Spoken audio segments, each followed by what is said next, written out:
Hello students. So TNPSC வந்து all of a sudden நம்ம வந்து ஒரு கிட்டத்தட்ட 50 questions திடீர்னு டெஸ்ட்டுக்கு வச்சோன்னே பிகாஸ் 40th டே டெஸ்ட் ரவுண்டாக இருக்குது. ரொம்ப நாள் வந்து நம்ம ட்ராவல் பண்ணியிருக்கோம் இந்த ஆன்லைன் கிளாஸஸில். அரவுண்ட் 4 months 120 days ட்ராவல் பண்ணியிருக்கோம். அதனால கொஞ்சம் அதிகமாக கொஷின் கேட்கலான்னு கேட்க போக கொஷின் 50 கொஷின் ஆயிடுச்சு. ஸோ அதான் வாட்ஸ்அப்பில் எக்ஸ்பிளைன் பண்ண லாங்காக போகுங்கிறதுனால யூடியூப்பில் வந்தாச்சு. And one more thing I want to explain you இந்த ரிவ்யூ கொடுத்துருந்தீங்க. First of all I want to thank you. எல்லாருக்கும் நான் தேங்க் பண்ணிக்கிறேன். ரிவ்யூ சூப்பர்பாக எழுதிருந்தீங்க. One each by each inch by inch analyse பண்ணி எழுதிருந்தீங்க. And I really appreciate you guys. And ஒரு ரிவ்யூக்கு நான் எக்ஸ்பிளனேஷன் கொடுக்கணும். தட் சின்ன சின்ன மிஸ்டேக்ஸ் வருது அப்படிங்கிற மாதிரி ரிவ்யூ இருந்துச்சு. Honestly I'm speaking, mistakes are there in your book, not with me. அதுக்காக நான் 100% கிடையாது. ஸ்டார்டிங்லேயே நான் அடிக்கடி வீடியோஸில் உங்ககிட்ட சொல்கிறது தான் 100% efficient listening கன்ஸ்ட்ரக்ட் பண்ண முடியாது. I definitely do mistakes. அதுதான் நானும் சொல்கிறேன், டெஃபினெட்லி டூ மிஸ்டேக்ஸ். அது எந்த இதுவும் கிடையாது. நீங்கள் சொன்னீங்கன்னா அதை நான் கரெக்ஷன் பண்ணிக்கிறேன். அதெல்லாம் செகண்ட் இல்லை, நானே கூட அடுத்த இதில் வந்து கரெக்ஷன் சொல்லிக்கிறேன். But maximum mistakes are arising because of the controversies present in your book. உங்கள் ஸ்கூல் புக்கில் இருக்கக்கூடிய அந்த கான்ட்ரோவர்சிஸ் ஸ்ப்ரெட் மிஸ்டேக்காக என்னன்னு எனக்கு தெரியல எக்ஸாக்டாக, அதனால வரக்கூடியது. ஓகேவா? So we will, but however I'll accept your feedback and we will rectify in the future. நம்ம முழுசா மாறதுக்கு பார்க்கலாம். And அதே மாதிரி இல்லை, எல்லாருமே மிஸ்டேக்ஸ் பண்ணுவாங்க. அதே மாதிரி எல்லாருக்கும் இது பிடிச்சிருக்கணும்னு அவசியம் இல்லை. இந்த வீடியோஸ் வந்து எல்லாருக்கும் பிடிச்சிருக்கணும் அப்படின்னு அவசியம் இல்லை. So that is difference. Okay, but நம்மளுடைய ஒப்பீனியன் வந்து நம்ம கண்டென்ட் டெலிவர் பண்ணணும், அவ்வளோதான். ஓகே, நம்ம இப்போ கொஷினோட எக்ஸ்பிளனேஷனுக்கு நம்ம டைரெக்டாக போயிடலாம்.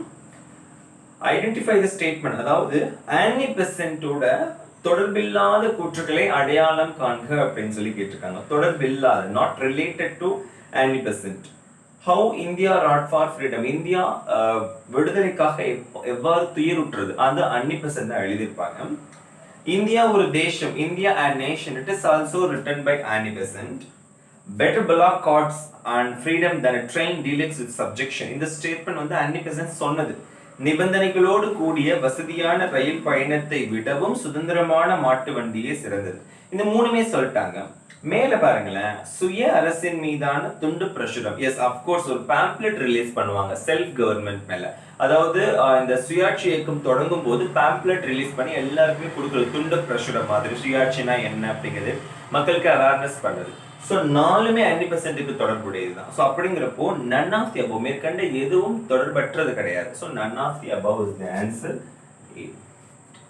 Which of the following newspaper was not started by Bharathi? பாரதியாரால் தொடங்கப்படாத பத்திரிகை அப்படின்னு பார்த்தீங்கன்னா Suryodayam Bharathiyar related, India Bharathiyar, Vijaya Bharathiyar. But Commonwealth was started by Annie Besant. Okay, so Annie Besant. So D, second one is D. And Annie Besant சொன்ன இன்னொரு statement நம்ம already பார்த்துருப்போம். அந்த இந்தியன் ஃப்ரீடம் ஸ்ட்ரகிளே சொல்லியிருப்பேன். என்ன சொல்லியிருப்பாங்கன்னா, the price for India's loyalty is India's freedom அப்படின்னு சொல்லி. அதாவது இந்தியாவினுடைய விசுவாசத்திற்கான விலை அப்படி என்னன்னா இந்தியாவினுடைய விடுதலை. அது சொன்னது யாரு அப்படின்னா நம்மளுடைய ஆனி பெசன்ட் தான். பின் வருவனவற்றில் ஜார்ஜ் ஜோசப்புடன் தொடர்பு இல்லாதது. ஜார்ஜ் ஜோசப் வந்து மதுரை லேபர் யூனியன், கண்டிப்பா அவர் தான் ஆரம்பிச்சது. லேபர் யூனியன் மதுரையில ஸ்டார்ட் பண்ணது ஜார்ஜ் ஜோசப், ரோசாபுதுரை என்று அழைக்கப்படுபவர். இவரை பத்தி சொல்லணும்னா வைக்கம் சத்தியாகிரகத்துல மிக முக்கிய பங்கு வகித்தவர். நம்முடைய பெரியாருக்கும் முன்னாடி அதிகமா பங்கு வகிச்சது யாருன்னா வைக்கம் சத்தியாகிரகம் இவர் தான். இவங்கெல்லாம் கைதானதுக்கு அப்புறம் தான் நம்ம பெரியார் அழைப்பின் பேர்ல அங்க போறாரு. அப்போ நம்ம வந்து இந்த இடத்துல மதுரை லேபர் யூனியன் ஸ்டார்ட் பண்ணது அவர் தான். வைக்கம் சத்தியாகிரகம் கொடுக்கலைங்க, கொடுத்துருந்தா அதுவுமே அவருக்கு ரிலேட்டட் ஆனதுதான். ஹோம் ரூல் லீக் இன் மதுரை. அப்ப ஆனி பெசன்ட் வந்து தமிழ்நாட்டில் ஆரம்பிச்சப்போ மதுரையில அந்த தன்னாட்சி இயக்கத்தை ஆரம்பிச்சது யாரு அப்படின்னா நம்மளுடைய ஜார்ஜ் ஜோசப், ரோசாபுதுரை என்று அழைக்கப்படுபவர். ரவுலட் சத்தியாகிரகம், ஆக்சுவலா காந்திஜி வந்து ரவுலட் சத்தியாகிரகத்திற்கு எதிராக ஒரு முழு அடைப்பை அறிவிச்சுட்டு, ஓகேவா, ஆக்சுவலா மார்ச் 30 முழு அடைப்பு வந்து செயல்படுத்தணும்னு சொல்லி சொல்லுவாங்க. But however what happen, April 6 postpone பண்ணிடுறாரு. காந்தி வந்து சென்னைக்கு வந்து நம்மளுடைய ராஜாஜி போன்ற தலைவர்களை சந்தித்த பிறகு அதை போஸ்ட்போன் பண்ணுவாங்க. ஓகேவா, அந்த முழு அடைப்பின் போது மேடைகள்ல பேசுனதுல மிக முக்கிய பங்கு ஜார்ஜ் ஜோசப்புக்கு இருக்கு. ஓகேவா, அப்போ ஜார்ஜ் ஜோசப் ரவுலட் சத்தியாகிரகத்திலையும் வருவாரு. சேரன்மாதேவி குருகுலம்ல வருவாரா அப்படின்னா அதுக்கான கண்டென்ட் நம்ம கிட்ட இல்ல. சோ அதுதான் இந்த இடத்துல not associated with George Joseph. அப்ப டி, தேர்ட் ஒன்னுக்கு டி. ஃபோர்த் ஒன்னுக்கு civil disobedience movement for the salt laws headed by C Rajaji. அதாவது தமிழ்நாட்டில் நடந்த உப்பு சத்தியாகிரகம், தண்டி யாத்திரை. ஓகே, சாரி, வேதாரண்யம் யாத்திரை ஓகேவா, அது கேட்டிருக்காங்க. வேதாரண்யம் பாத்தீங்க அப்படின்னா 13th April இல்லையா, 13th April ஆப்ஷன் பி வரும். ஐடென்டிஃபை த கரெக்ட் பேர். ஆக்சுவலா அந்த 5th கொஸ்டின் வந்து இங்கிலீஷ்ல கரெக்டா கேட்டேன், பட் தமிழ்ல நான் ராங்கா கேட்டிருக்கேன், தவறான இணைன்னு கொடுத்துட்டேன். அதுக்காக மார்க் கொடுக்க முடியுமான்னு எனக்கு எக்ஸாக்டா தெரியல. பட் நீங்க அதுல ஆட் ஒன் பாத்தீங்கன்னா மூணுமே தப்பு. ஜார்ஜ் ஜோசப் வந்து மதுரையை சேர்ந்தவர். Originally he belongs to Kerala, but என்ன சொல்றது, வளர்ந்தது எல்லாமே மதுரை தான். காமராஜர் வந்து விருதுநகர், சத்தியமூர்த்தி வந்து புதுக்கோட்டை. மூணுமே தப்பா இருக்கு. சோமயாஜுலு நீல் சிலை அகற்றும் போராட்டத்தில் ஈடுபட்டவர் யார் அப்படின்னா திருநெல்வேலி மாவட்டம், அவருடைய சொந்த மாவட்டம். அது சரி, இங்கிலீஷ்ல கரெக்டா இருக்கிறதுனால இதுக்கு நான் மார்க் கொடுக்க விரும்பல. ஆப்ஷன் ஏ ஓகேவா. So option A. நெக்ஸ்ட் 1942 அந்த ஆக்சுவலா காங்கிரஸ் செஷன் இருக்கு இல்லையா, அந்த ஒத்துழை, அதாவது வெள்ளையனே வெளியேறு இயக்கத்திற்கான அந்த செஷன் சிறப்பு மாநாடு 1942 பாம்பேல நடந்தப்போ அந்த மீட்டிங் முடிச்சுட்டு காமராஜர் வந்து ரிட்டர்ன் வரப்போ, ஸோ காமராஜர் வந்து ரிட்டர்ன் வந்துகிட்டு இருப்பார். ரிட்டர்ன் வரப்போ அவருக்கே தெரிஞ்சிடும் எல்லா ரயில்வே ஸ்டேஷன்லயுமே வந்து போலீஸ் வந்து நிக்கிறாங்க அப்படின்னு சொல்லி. அப்போ வந்து போலீஸ் கிட்ட இருந்து தப்பிக்கணுங்கிறதுக்காகவே சென்னைக்கு எக்மோருக்கு வந்து இறங்காம அரக்கோணத்திலேயே வந்து என்ன பண்ணிடுவாரு, இறங்கிடுவாரு, முன்னாடியே இறங்கிடுவாரு. ஸோ அதை நான் ஆல்ரெடி உங்க வீடியோஸ்லேயே சொல்லியிருக்கேன். Arakkonam, the answer is Arakkonam. Next, consider following statement. Justice party opposed the home rule movement. ஆமா, நீதி கட்சி தன்னாட்சி இயக்கத்தை எதிர்த்தது. ஏன் எதிர்த்தது அப்படின்னா தன்னாட்சி இயக்கம் வந்து பிராமணர்களுடைய ஆதிக்கத்திற்கு வழி வகுத்து விடும் என அஞ்சியது. ஓகேவா. அப்ப இந்த ரெண்டு ஸ்டேட்மெண்ட்டும் correct. Both are not correct. So option B 7க்கு வந்து option B. Who set up the first home rule movement in April 1916? Obviously Tilak is, yeah. So Tilak set up the first home rule movement. Okay. So sorry அப்படிங்கிறதுனால D. என்னடா வரிசையா D வருதுன்னு பாக்குறீங்களா, வரும். Which act introduced provincial autonomy? Provincial autonomy டயார்கினா நமக்கு 1919 ஆண்டு கவுன்சில்கள் சட்டம் அல்லது மாண்டேகு செம்ஸ்போர்ட் சீர்திருத்த சட்டம் அப்படின்னு சொல்லுவோம். But here it is asked that provincial autonomy, that is மாகாண சுயாட்சி. மாகாண சுயாட்சி வந்து டயார்கியை ஒழிச்சிட்டு கொண்டு வர ஒரு விஷயம். 1935 ஆண்டுல நான் ஆல்ரெடி சொல்லியிருக்கேன். So option D, again D. Which among the following was or were associated with Muthulakshmi Reddy? Muthulakshmi ரெட்டியுடன் தொடர்புடையது அப்படின்னு கேட்டிருக்காங்க. தொடர்பற்றது கிடையாது, தொடர்பு உடையவை. ஸோ அப்படின்னு பார்க்கும்போது தாசிகளின் மோச வலை வந்து மூவலூர் ராமாமிர்தம் அம்மையார். ஸோ ஆப்ஷன் கண்டிப்பா 1 வராது. அப்ப அதுலயே நம்ம C&D ஒமிட் பண்ணிடலாம். நெக்ஸ்ட் பாத்தீங்கன்னா ஔவை இல்லம். எஸ், ஆப்வியஸ்லி முத்துலட்சுமி ரெட்டி தான் ஸ்டார்ட் பண்ணுவாங்க 1930ல. My experience as a legislator நான் சொல்லியிருக்கேன் உங்களுக்கு வீடியோலயே. அது யார் எழுதுனதுன்னா முத்துலட்சுமி ரெட்டி அம்மையார் எழுதிய புத்தகம்.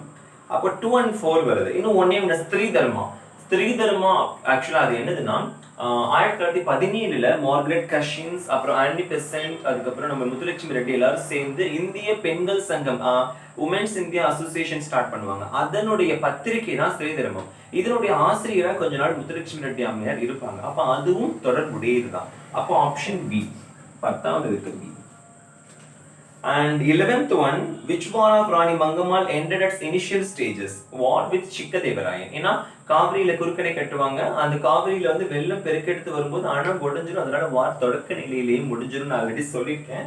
ஸோ 11க்கு B, Chikkadevarayan. 12, the king who was defeated by the Thalawai Narasappayanar for not paying tribute to Madurai. So Rani மங்கம்மாளுக்கு அந்த சரியான கப்பம் கட்டாததுனால் தோற்கடிக்கப்படுவோர் திருவாங்கூர் போர். அதனாலதான் திருவாங்கூர் போர் நடக்கும். நான் ஆல்ரெடி சொல்லியிருக்கேன் உங்களுக்கு. அது வந்து ரவிவர்மா, திருவாங்கூருடைய அரசர் Ravi Varma. Under whose reign the Devadasi Abolition Act was passed in Tamil Nadu? யாருடைய ரீஜன்ல முழுமையா நடைமுறைக்கு கொண்டு வரப்பட்டது அப்படின்னு பாத்தீங்கன்னா ராமசாமி, ஓமந்தூர் ராமசாமி 1947 அக்டோபர்ல ஒரு. Already I have informed you guys. So option D. So நீங்க நினைக்கலாம் 1930லேயே கொண்டு வந்துருவாங்களே, அப்ப சுப்பராயன் தானே ஆட்சியில் இருப்பாரு அப்படின்னு. 30ல மேலவையில அறிமுகப்படுத்துவாங்க, ஆனா அது பாஸ் ஆகாது, சட்டம் நிறைவேற்றப்படாது. Okay. Who called Moovalur Ramamirtham as Annie Besant of Tamil Nadu? அறிஞர் அண்ணா. I already told you 1956ல திமுக சார்பில் விருது வழங்கும் போது அறிஞர் அண்ணா பாராட்டி பேசியது. So A. Moovalur Ramamirtham conducted இசைவியலாளர் கான்ஃபரன்ஸ் அட் மயிலாடுதுறை இந்த இயர் 1925. இந்த மாநாட்டில் தான் திருவிக்கா அட்டென்ட் பண்ணுவாங்க இல்லையா. So 1925. And consider the following statements. Muthulakshmi Reddy participated in the All India Women's Conference held at Paris. அனைத்து இந்திய பெண்கள் மாநாடு ஏன் பாரிஸ்ல நடக்க போகுது? ஸோ ஆப்வியஸ்லி அது தப்பு இல்லையா, அந்த ஸ்டேட்மெண்ட் வராது. ஆக்சுவலாக அது வேர்ல்டு உமன் கான்ஃபரன்ஸ், ஓகே, உலக பெண்கள் மாநாடு, அது கரெக்ட். அந்த ஸ்டேட்மெண்ட் இயர் எல்லாமே correct. But the conference is world woman conference. So on behalf of Tamil Nadu and India she participated in that, okay. So அப்போ அந்த இடத்துல அது தப்பு, அந்த ஸ்டேட்மெண்ட் தப்பு. The central government honored Muthulakshmi with Padma Bhushan. Padma Bhushan விருது வழங்கியது உண்மை. ஆனா 1956ல 1956ல so 54 கொடுத்திருக்காங்க, இது தவறு. Once Muthulakshmi Reddy was the deputy mayor of Madras Corporation. ஆமா, சென்னை மாநகராட்சியினுடைய துணை மேயர், பெண் மேயரா இருந்திருக்காங்க. அந்த statement correct. So what we have asked, தவறானதுன்னு கேட்டிருக்காங்க. அப்ப A and B are wrong. So option B. இங்கிலீஷ்லயும் நான் நாட் ட்ரூன்னு தான் கேட்டிருக்கேன். நீங்க ட்ரூன்னு எடுத்திருக்கீங்கன்னு நினைக்கிறேன். கிளியரா பார்த்துருந்தீங்கன்னா நாட் அப்படிங்கிறத கேப்ஸ்ல எழுதியிருக்கேன் ஷார்ட்டா, ஓகேவா? ஏன்னா வந்து நான் தவறானதான் கேட்க வந்திருக்கேன், அதில் நான் எழுதியிருக்கேன். ஸோ ஹோப் யூ ஹவ் மிஸ்டுன்னு நினைக்கிறேன். Who nominated Muthulakshmi Reddy as the member of Madras Legislative Council? Madras சட்ட மேலவை உறுப்பினராக முத்துலட்சுமி ரெட்டியை முன்மொழிந்தவர் யாருன்னா சக்தி ஹரிஹரன். நான் ஆல்ரெடி சொல்லியிருக்கேன் முத்துலட்சுமி ரெட்டி அம்மையாரை பற்றி பார்க்கும்போதே. So C, option C. Adyar புற்றுநோய் நிலையம் செயல்பட தொடங்கிய வருடம் 1954 ஜூன் 18. 1952ல அடிக்கல் நாட்டப்பட்டது. அப்போதைய பாரத பிரதமர் நேருவினால் 54 ஜூன் 18 முதல் தொடங்க, அதாவது செயல்பட தொடங்கியது. So D, option is D. And 19th question, முதல் மருத்துவமனை தினம் 2019ல தானே ஸ்டார்ட் பண்ணாங்க. ஸோ ஆப்வியஸ்லி சி தான் இல்லையா, நம்மளுடைய தமிழக முதல்வர் வந்து அறிவிச்ச ஒரு விஷயம். Central government honoured Ambujathammal with Padmashri. அம்புஜத்தம்மாளுக்கு பத்மஸ்ரீ விருது கொடுக்கப்பட்டது 1964. நான் உங்களுக்கு சொல்லியிருக்கேன் வீடியோஸ்லேயே. Gandhi gave the name Leelavathi. Gandhi யாருக்கு லீலாவதிங்கிற பேரை கொடுத்தாங்க அப்படின்னா அம்மா கண்ணு. அதாவது கடலூர் அஞ்சலி அம்மாள் என்ன பண்ணுவாங்க அப்படின்னா நீல் சிலை அகற்றும் போராட்டத்தில் தன்னுடைய 9 வயது மகளான அம்மா கண்ணுவையும் ஈடுபடுத்துறதுனால அந்த அம்மா கண்ணு சின்ன வயசுல இவ்வளவு வீரமா, சிறைக்கு செல்லக்கூடிய அளவுக்கு வீரமான்னு சொல்லி சிறையில சந்திச்சு அவங்களை அழைத்து தன்னுடைய வார்தா ஆசிரமத்துக்கு கூட்டிட்டு போவார். இதுதான் ஹிஸ்டரி இல்லையா. ஸோ அந்த அம்மா கண்ணுவுக்கு தான் காந்திஜி கொடுத்த நேம் லீலாவதி. ஓகே, ஸோ அம்மா கண்ணு option A. Okay. Which of the following was not related to Ambujathammal? அம்புஜத்தம்மாளுடன் தொடர்பில்லாதது கேட்டிருக்காங்க. சீனிவாச காந்தி நிலையம் அம்புஜத்தம்மாள் தொடங்கிய தொண்டு நிறுவனம். காந்தியினுடைய தத்து மகள் என்று அழைக்கப்பட்டவள் அவர் யாருன்னா அம்புஜத்தம்மாள். நான் கண்ட பாரதம் தன்னுடைய 70ஆம் ஆண்டு வயதின் நினைவாக அம்புஜத்தம்மாள் எழுதியது. Jhansi Rani of south was given to Anjali Ammal. Okay, so காந்தியடிகளை சந்திப்பதற்காக பர்தா அணிந்து கொண்டு ஆங்கிலேயருக்கே தெரியாம போய் சந்திச்சாங்கல்ல வீர பெண்மணி அஞ்சலி அம்மாள், அவருக்கு காந்தி சுட்டிய பட்டம் தான் ஜான்சி ராணி ஆஃப் சவுத். அப்ப அது தவறு இந்த இடத்துல. சி 22ங்கிறது C. Who among the following had been the member of Tamil Nadu legislature? Tamil Nadu சட்டமன்றம்னா மேலவை கீழவை ரெண்டு அவைகளையும் உடையது. அப்ப அந்த அடிப்படையில் பார்க்கும்போது முத்துலட்சுமி ரெட்டி மேலவை உறுப்பினராகவும் அஞ்சலி அம்மாள் சட்டமன்ற உறுப்பினராகவும் இருந்திருக்காங்க. A and B. ஸோ அந்த ரெண்டு பேருமே இருந்திருக்காங்க. 23 டி. வேலு நாச்சியார் இறந்த வருடம் அப்படின்னு பாத்தீங்கன்னா 1796 சி. அண்ட் 25வது கொஸ்டின் பாத்தீங்கன்னா Velu Nachiyar was the daughter of Chellamuthu Sethupathi இல்லையா. ஸோ சொக்கநாதர் வந்து வேற மதுரையினுடைய நாயக்க அரசர், முத்து வடுகர் வந்து வேலு நாச்சியாருடைய கணவர், லிங்கம நாயக்கர் வந்து ராணி மங்கம்மாளுடைய அப்பா. ஸோ செல்லமுத்து சேதுபதி தான் answer. Okay, 25 B. And mathematics கொடுத்துருக்காங்க. ஸோ மேத்தமெட்டிக்ஸுக்கு வந்து I'll solve. ஓகே, மேத்தமெட்டிக்ஸ்க்கு மட்டும் நான் தனியா சால்வ் பண்றேன். ஸோ அந்த 26 to 35 மட்டும் நம்ம கடைசியா பார்த்துக்கலாம். Okay, S. நெக்ஸ்ட் 36 நம்ம வந்துருவோம். ஓகே, 36 பாத்தீங்க அப்படின்னா which among the following acts opened India for free trade to all merchants to England? Free trade னு வந்துட்டாலே கண்ண மூடிட்டு 1830 தான். நான் ஆல்ரெடி சொல்லியிருக்கேன், முழுவதுமா அந்த முற்றுரிமை வந்து ஒழிக்கப்பட்டது. Monopoly of trade was abolished அப்படின்னு நம்ம பார்த்திருப்போம். which means அது மட்டும்தான் வியாபாரம் பண்ணக்கூடிய விஷயத்தை ஒழிச்சிட்டு அவங்க வந்து அதாவது பொலிட்டிக்கல் விஷயத்துல அஃபேர்ஸ்ல இன்வால்வ் ஆக போயிடுவாங்க. ரிமைனிங் மத்தவங்களும் வியாபாரம் பண்ணலாங்கிற அடிப்படையில் பார்க்கும்போது மத்தவங்களுக்கான ஒரு வாய்ப்பு கொடுக்கப்படும். அதான் ஃப்ரீ ட்ரேட், எல்லாருக்கும் ஓப்பன் ட்ரேட் அப்படிங்கிறது மத்தவங்க ஸ்டார்ட் பண்றது. So obviously C. ஓகே, 1813ஆம் ஆண்டு சட்டப்படி தான். நெக்ஸ்ட் இந்த பொறுத்துக்கு பாத்தீங்கன்னா 37. வெரி சிம்பிள், நீங்க டைரக்டா ஆன்சர் பார்க்கலாம்.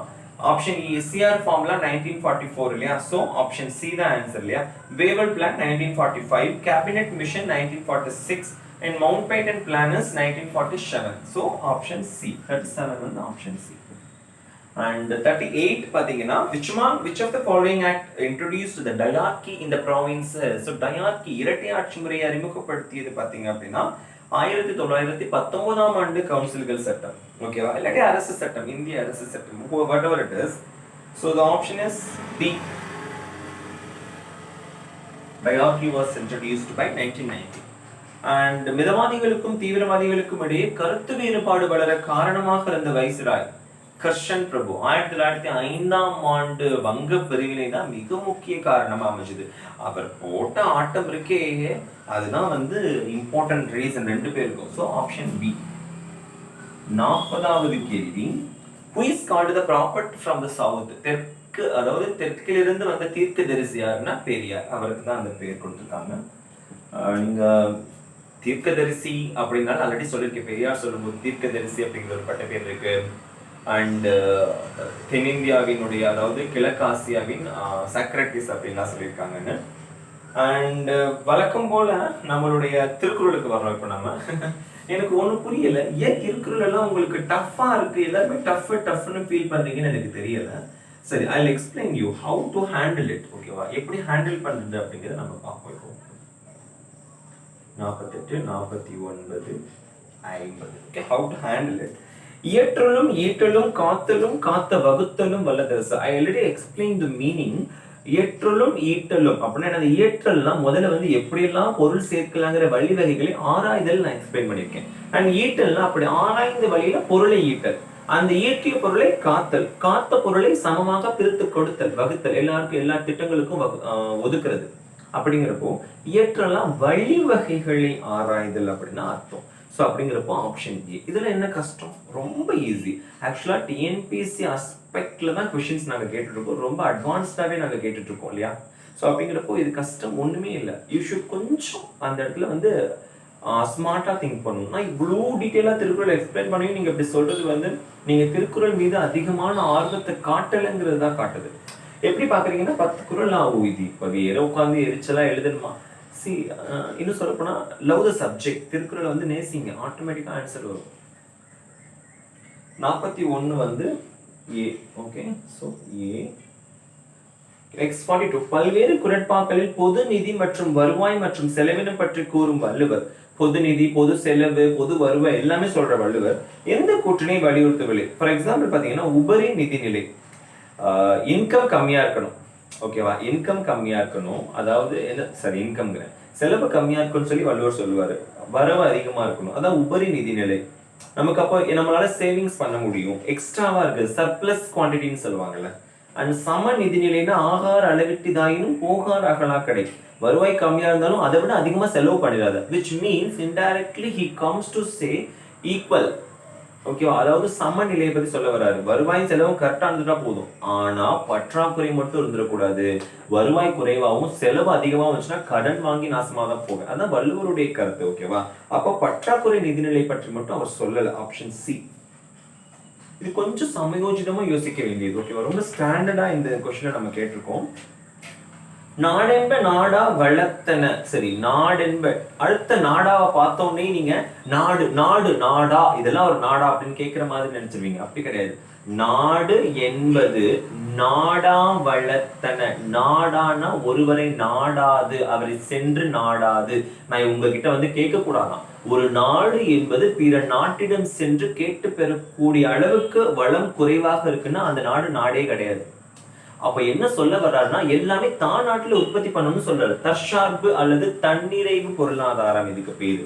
அதைத்தான் இந்த இடத்துல வள்ளுவர் வலியுறுத்துக்கிறார். வேற எதை பத்தியும் சொல்லல, பிற சார்புங்கிறதே வேண்டாங்கிறாரு. ஓகேவா, அதுதான் உண்மையான நாடு அப்படின்னு சொல்லி சொல்றாரு. ஓகேவா, சோ சி. 43 44 பாத்தீங்க அப்படின்னா தன்னிறைவு பெற்ற பொருளாதாரம். இளமென்று அசை இருப்பாரை காணின் நிலமென்னும் நல்லால் நகும். எப்படி நிலமென்னும் நல்லால், அப்ப நல்ல குணம் உடையவள் யாரு? நிலமென்னும், நிலத்தின் தாய், பூமி தாய் பத்தி சொல்ல வர்றாரு. அதுதான் அவங்க நல்லான்னா யாருன்னா பூமி தாய் பத்தி சொல்றாரு அந்த இடத்துல. உடனே நீங்க குணமுடைய பவன் சண்டைக்கு வருவீங்க.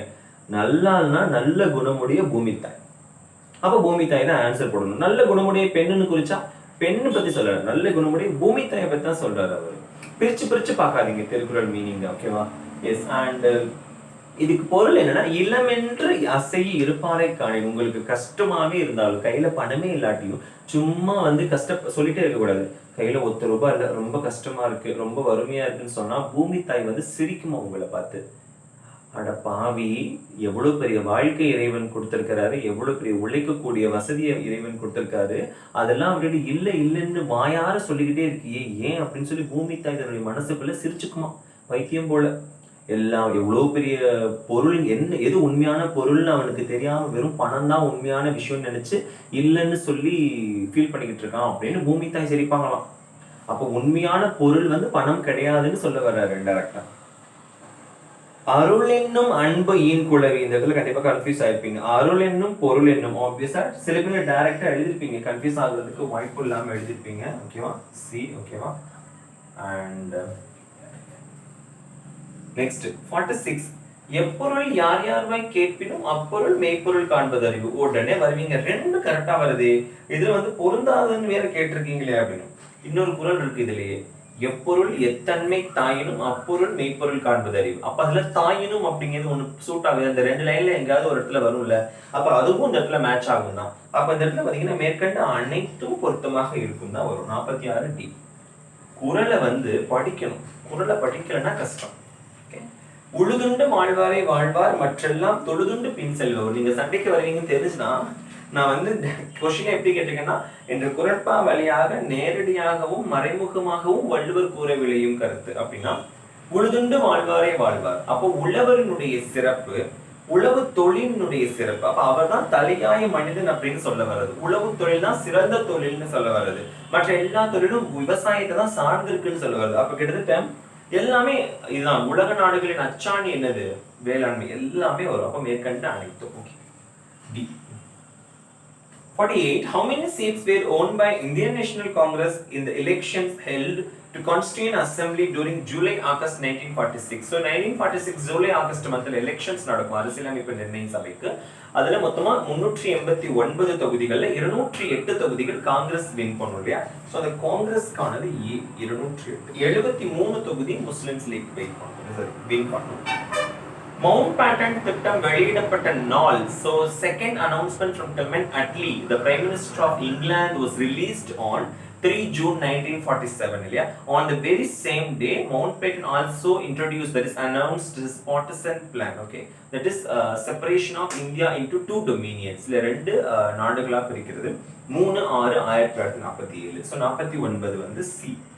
50 drafting committee headed by B.R. Ambedkar. அது வந்து ஆகஸ்ட்ல ஃபார்ம் பண்ணுவாங்க. வெறும் 6 மாசத்துலயே வந்து வரைவை தயார் பண்ணி சப்மிட் பண்ணிரும். ஓகேவா? So like D 29/8/1940. okay, yes.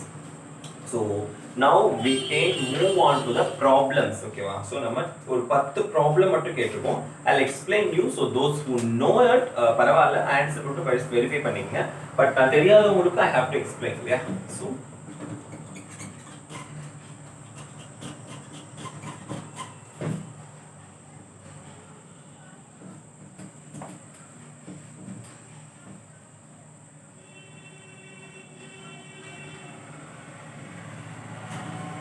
and 26, ஒரு குறிப்பிட்ட தொகையானது 15 வருடங்களில் இரட்டிப்பாவதற்கு எளிய வட்டி விகிதம், அதாவது சிம்பிள் இன்ட்ரெஸ்ட் கேட்டிருக்காங்க, தனி வட்டி. ஓகேவா? அதான் எளிய வட்டின்னு கேட்டிருக்காங்க. டிஎன்பிஎஸ்சில கேட்ட क्वेश्चंस நான் மேத்தமெட்டிக்ஸ் மட்டும் உங்களுக்கு கேட்டிருக்கேன். 15 years. So number of years வந்து 15 கொடுத்துட்டாங்க. நல்லா கவனிங்க, PNR/100 வந்து தனி வட்டி, அசலோட எக்ஸ்ட்ராவா நமக்கு கிடைக்கக்கூடிய அமௌண்ட் தான் இது. இப்போ இந்த அமௌண்ட் வந்து எந்த ரேட் ஆஃப் இன்ட்ரெஸ்ட்ல இருந்துச்சு அப்படின்னா, இது வந்து இந்த 15 வருஷத்துல ரெட்டிப்பாகும் அப்படின்னு சொல்லி கேட்டிருக்காங்க. அப்போ நான் 1000 ரூபாய் அப்படின்னா எனக்கு 2000 ரூபாய் கிடைக்கும் 15 வருஷத்துல. அப்படின்னா என்ன அர்த்தம்னா, 15 வருஷத்துல எனக்கு 1000 ரூபாய் வட்டி கிடைச்சிருக்கும். கரெக்டா? அப்போ வட்டி வந்து எதுக்கு ஈக்குவலா இருக்கு? அசலுக்கு ஈக்குவலா இருக்கு. அதனாலதான் இதான் வட்டி, simple interest, which is equal to P ன்னு போட்டுக்கிறேன். அசலுக்கு ஈக்குவலா இருக்குன்னு போட்டுக்கிறேன். கரெக்டா? இரட்டிப்பாவதற்கு. சில பேர் வந்து இங்க 2P ன்னு போட்டு செய்றீங்க, தப்பு. ஓகேவா? அது வந்து வட்டி கிடையாது. இது வட்டிக்கு ஈக்குவலா, அதாவது நான் 1000 ரூபாய் போறேன்னா 15 வருஷத்துல இன்னொரு 1000 ரூபாய் கிடைக்குது. அதனாலதான் எனக்கு ரெட்டிப்பாகுது. முதல் வந்து 1000 ரூபாய் அமௌண்ட் இப்போ கடைசியா வட்டியோட சேர்த்து 2000 ரூபாய் மாறுது இல்லையா? அப்போ வட்டியே வந்து அசலுக்கு ஈக்குவலா மாறுதுன்னு அர்த்தம். பி கேன்சல் ஆயிடுச்சுன்னா n வந்து 15 into r by 100 equal to 1. r equal to 100 by 15. அப்போ 6 15 90 இல்லையா? அதுக்கப்புறம் 2 by 3%. Option D. ஓகேவா? நாலாவது ஆப்ஷன். நான் ஒரு விஷயம் உங்களுக்கு தெளிவா சொல்லணும். மேத்தமெட்டிக்ஸ் பொறுத்தளவு I never suggest you to go for shortcuts. ஏன்னா நான் இது வரைக்கும் ஷார்ட்கட்ஸ் படிச்சதில்லை. நீங்கள் ஷார்ட்கட்ஸ் போனீங்கன்னா that is your complete choice. நீங்கள் எந்த ஷார்ட்கட் வேணால் படித்து நீங்கள் எழுதிக்கலாம். பட் என்னை பொறுத்தளவு ஒவ்வொருக்கும் ஷார்ட்கட் படிக்கிறது வந்து will never help you to develop your knowledge. அதுதான் நான் சொல்லுவேன். Maybe it may help you to get in to the exam. அது எனக்கு எக்ஸாக்டாக தெரியல. மேபி ஷார்ட்கட் படித்தவங்க கிட்ட தான் நான் கேட்கணும். Because on my side I have never studied any shortcut. I have only familiarized all the concept. என்ன பொறுத்தளவு ஷார்ட்கட்னா familiarization of concept. ஒரு சம 10 வாட்டி போட்டு பார்த்தா ஸ்பீட் வந்துரு போகுது. ஓகேவா? ஓகே. ஸோ ஒரு சம ஒரு 10 டைம்ஸ் போட்டு பார்த்தீங்கன்னா ஸ்பீட் வந்துரு போகுது. there is no need of shortcut தெரிஞ்சுக்கணும் அவசியம் இல்லை. கான்செப்டை மட்டும் தெரிஞ்சுக்கிட்டு அது வேகமாக போட்டு பார்த்தாலே டெஃபினட்டா ஸ்பீட் வந்துடும். ஓகேவா? ஆனால் நீங்கள் ஷார்ட்கட் ஃபாலோ பண்ணீங்களா ஐ நாட் ஆஸ்கிங். அவ்வளோது உங்களுடைய விருப்பம். பட் எனக்கு ஷார்ட்கட் தெரியாது.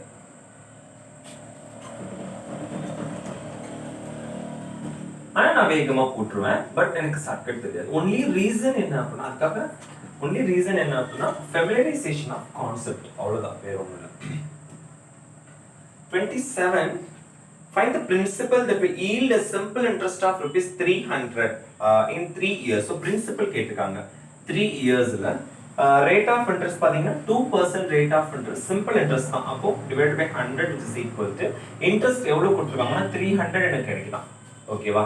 So what happens? So 100, so 50, இது அந்த சைடு மல்டிப்ளை ஆச்சுன்னா p equal to 50 into 100 5000 இல்லையா? So 5000 will be your answer. Option எங்க இருக்கு? Option E. And 28 பாத்தீங்கன்னா find a simple interest on 7500. So 7500 தான் principal அசல். இதுக்கு பாத்தீங்கன்னா 8% வட்டி into ஒரு வருஷம் 6 மாசம் அப்படின்னா 18 மாசம் டோட்டலா. அப்ப 18 மாசத்துல வந்துச்சுன்னா 12ஆல டிவைட் பண்ணணும். எப்பவும் போல 100 வச்சுக்கணும். மாசத்துல கொடுத்தாங்கன்னா மொத்தமா மாசத்துல கன்வெர்ட் பண்ணி அதை வந்து 12ஆல் டிவைட் பண்ணிக்கணும். அதாவது 1.5 வருஷம் 1.5 அப்படிங்கிறது. இல்லாட்டி நீங்க 18/12 போறதுக்கு பதிலாக 1.5 போட்டுக்கலாம். ஏன்னா ஒரு வருஷம் 6 மாசம் கொடுத்துருக்காங்க இல்லையா? அப்படி கூட போட்டுக்கலாம். ஸோ அண்ட் டபுள் போயிடும். And 2 4s 3 4s 1 3 6 3. அப்போ 2 6 வந்துருச்சா? சாரி 6 3 12. ஓகேவா? 12 75. So 75 into 12 750 and ஒரு 150. அப்ப 900 வரும். Option D. Okay. Next 29.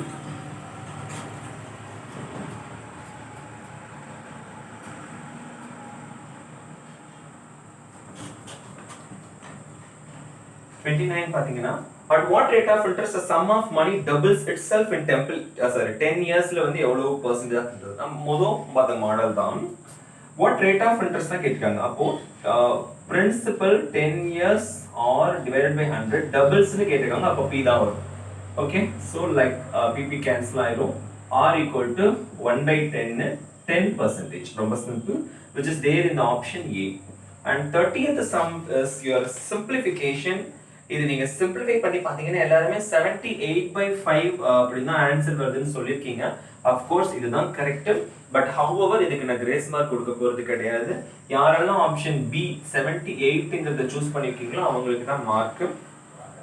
And next question பாத்தீங்கன்னா 31 சிம்பிளிஃபை. ஆக்சுவலா 260 ஸ்கொயர் னு எழுதிக்கலாம். 260 into 260 பிளஸ் 1/104 ஹோல் ஸ்கொயர் னு எழுதிக்கலாம். ஓகேவா?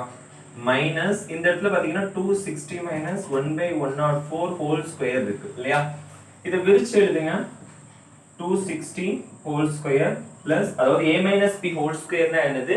a square plus b square minus 2ab இல்லையா? அப்படிங்கிறப்போ 1/104 to the whole square minus 2 into 260 into 1/104. okay, that's it. இப்போ இந்த மைனஸ் உள்ள கொண்டு போனீங்கன்னா இந்த டேர்ம் கேன்சல் ஆயிடும். இந்த மைனஸ் பிளஸ் ஆயிடும். அப்ப 2 into 260 divided by 1 by 104, 152, 1 times 5 times. So the answer would be 5. So simplify பண்ணா option C is your answer. ரொம்ப சிம்பிள் தான். அப்புறம் 2019ஆம் ஆண்டு நாட்காட்டி இந்த ஆண்டே நாட்காட்டிக்கு சமமாக இருக்கும். 2015 கரெக்டா 6 வருஷத்துக்கு ஒரு தடவை வரும். உங்க பர்த்டே கூட சேம் டேட்ல வந்திருக்கும். 2012ல பார்த்திருந்தீங்கன்னா 2018ல சேம் டேட்ல வந்திருக்கும். ஓகேவா? லைக்வைஸ். சோ 6 வருஷத்துக்கு ஒரு தடவை மாறும். சோ 2015 நீங்க போட்டு கூட பாருங்க, ஒன்றும் பிரச்சனை இல்லை. 2009ன்னு பாத்தீங்கன்னா இப்போ மண்டே ஒரு டேட் உங்க பர்த்டே அப்படின்னா 2010ல பாத்தீங்கன்னா டியூஸ்டே வரும், 11ல வெனஸ்டே வரும், 12ல தேர்ஸ்டே வரும். ஓகே. அண்ட் 13 இது லீப் இயர் இல்லையா, அப்போ ஒரு நாள் தள்ளி போகும். தேர்ஸ்டேனா ஃப்ரைடே சாட்டர்டே வரும், 14ல சண்டே வரும், 15ல அகைன் மண்டே. ஸோ 2009ஆம் ஆண்டு காலண்டர் இஸ் ஈக்குவல் டு 2015ஆம் ஆண்டு calendar. That's it. That's why I told you.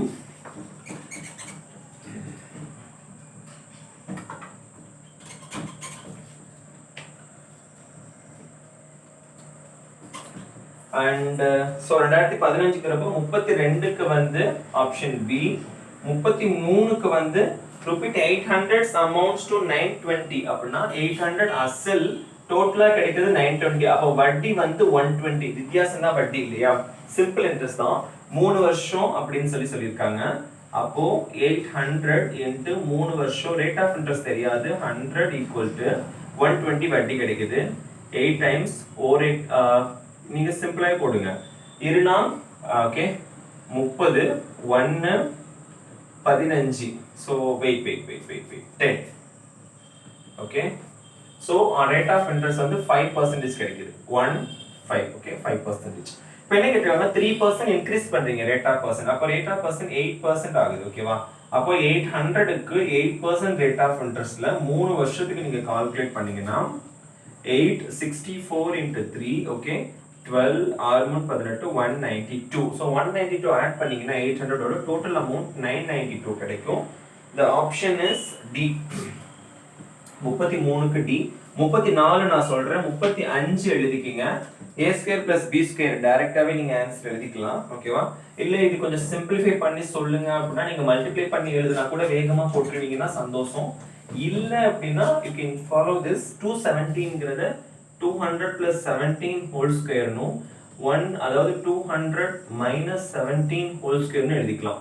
அப்ப a plus b whole square னா 200 square plus 17 square plus 2 into 200 into 17 plus அதுக்கு அப்புறம் 200 square plus 17 square minus 2 into 200 into 17. இது cancel பண்ணிட்டீங்கன்னா so இந்த ரெண்டு டேர்ம்ஸ் சேம். அப்ப 2 into 200 square னா 440,000, 17 னா 289. ஓகேவா? அப்ப இது நீங்க இது பண்ணீங்கன்னா 80,000. அது சால்வ் பண்ணீங்கன்னா 300 5 இல்லையா?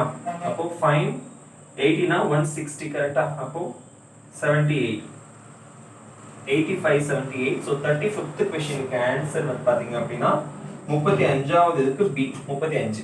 இப்போ 34 மட்டும் தான் நம்ம பார்க்கணும். 34 அப்படிங்கிறது காலாண்டுக்கு ஒரு முறை வந்து கூட்டு வட்டி கணக்கிடப்படுது அப்படின்னு சொல்லியிருக்காங்க. ரொம்ப சிம்பிள். காலாண்டுக்கு ஒரு முறை நமக்கு கூட்டு வட்டி formula r/400 okay p whole power 4n இதான் ஃபார்முலா இல்லையா? காலாண்டுக்கு ஒரு முறை ஒரு வருஷத்துல 4 காலாண்டு வரும். அதனால r/4 மேல 4 னு மல்டிப்ளை பண்ணிக்கிறோம். p னா 1000 rupees க்கு கேட்டிருக்காங்க. 1 plus r னா எவ்வளோ? 4% divided by 400 4 into 10 இதான் வரும் இல்லையா?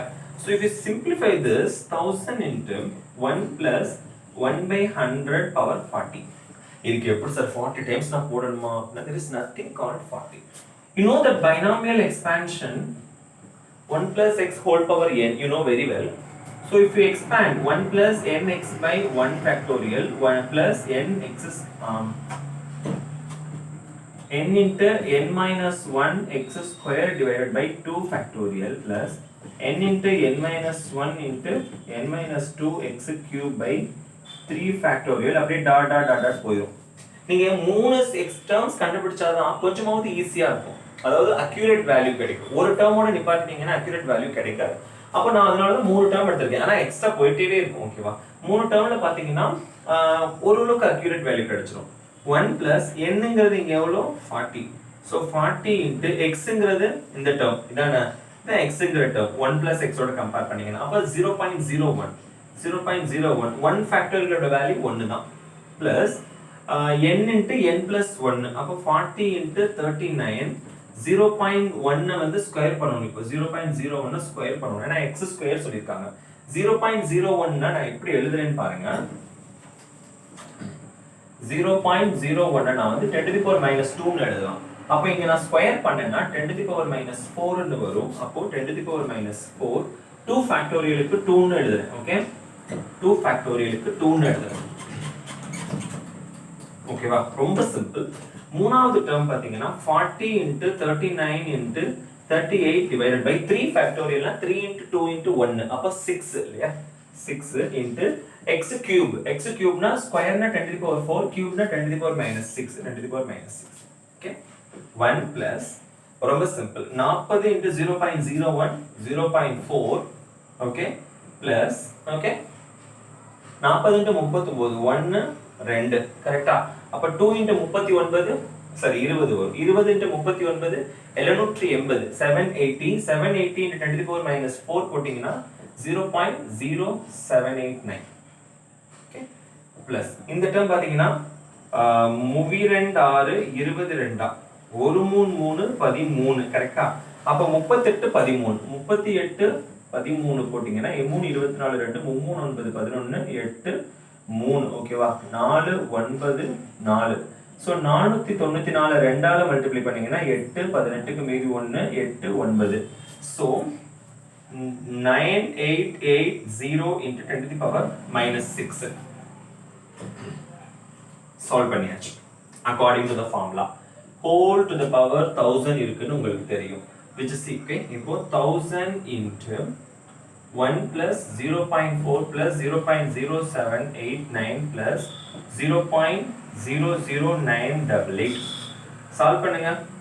1.4 இந்த ரெண்டே ஆட் பண்ணீங்கன்னா அப்புறம் 0.0789 0.00988. so 8 17 மீதி 1 18க்கு 1 மீதி 1 8 4 1.488. 1000 ஓட 1.488 மல்டிப்ளை பண்ணீங்கன்னா 1488. இப்போ அவங்க வட்டி தான் கேட்டிருக்காங்க. இது டோட்டல் அமௌண்ட் எனக்கு கிடைக்கிறது வட்டியோட சேர்த்து. இதுல 1000 ரூபாய் பிரின்சிபல் கழிச்சிட்டு அசல் கழிச்சிட்டேன்னா 488. ஆப்ஷன்ல பாத்தீங்கன்னா A option, approximately A option A. ரொம்ப சிம்பிள். இது உங்களுக்கு பார்க்க தான் நான் சால்வ் பண்றதுனால வதன்னு போகுது. நீங்க சால்வ் பண்ணீங்கன்னா 2 நிமிஷம் தான் ஆகும். ஓகேவா? So up to this எல்லாமே ஓவர். ஆன்சருக்கு செக் பண்ணிட்டு just send me the marks. Okay, thank you.